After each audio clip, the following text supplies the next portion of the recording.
Well, Olive Tree Media a few months ago decided what we wanted to do was to speak into the Australian community to answer some of the blocker issues for Christian faith in the Australian community. So we had a discussion about it and we realised that we're really guessing. Everybody has a lot of commentary on what the issues are in the Australian community, but nobody actually kind of has done key research on it. So we decided the first thing we needed to do was to do some research. So we asked Mark McCrindle and commissioned McCrindle Research to look at the Australian community and say, so what are the blockers? What do they think about Christian faith and what blocks them from Christian faith? We ran a survey of 1,094 Australians from a national representative sample, and then we followed that up with 3 focus groups of non-Christians. So if we take all of these issues and compile them of those who in our communities are not Christian but are open to some extent to change, and we combine these issues and put them in order, what are the biggest belief blockers? Well, here are the top 10. Number 1, church abuse, the legacy issue there. Number 2, hypocrisy. Number 3, judging others. Number 4, religious wars. Number 5, suffering.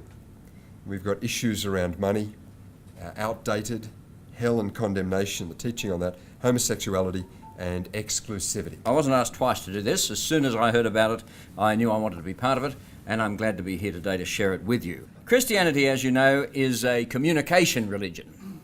We believe in the Word and the spreading of the Word. Furthermore, we are a translation faith. That is to say, we don't just have our Bible and leave it in Greek and Hebrew.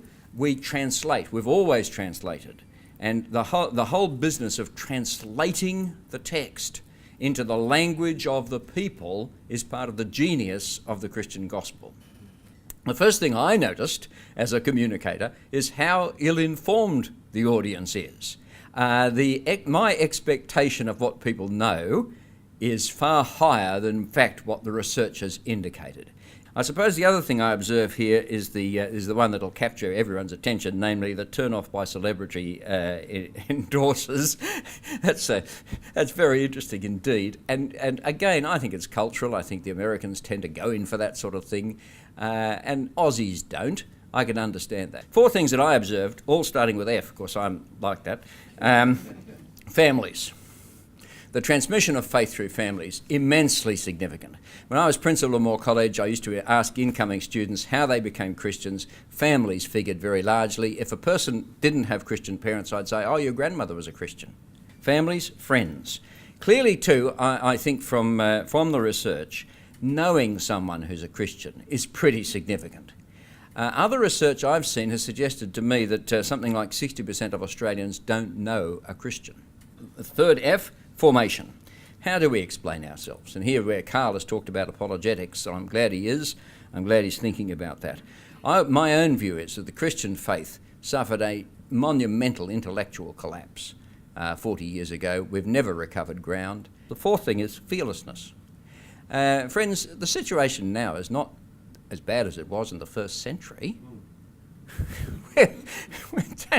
When it all started, we're far better off now than we were. 30% of people say they're Christians. We are far better off than we were then.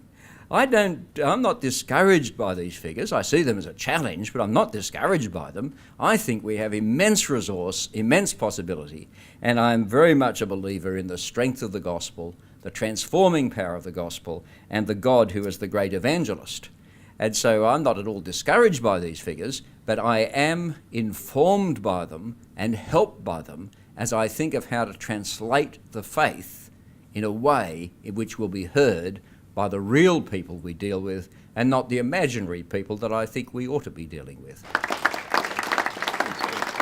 So the next thing for us to do is to continue the conversation, get people talking about what is blocking people from Christian faith, how do we interact with our community, how do we get the gospel out there, and keeping in mind that this is not faith by focus groups, it's not kind of just been a popularist movement and finding out what people want and give it to them, it's finding out what blocks people from hearing our message and being as clear as we can.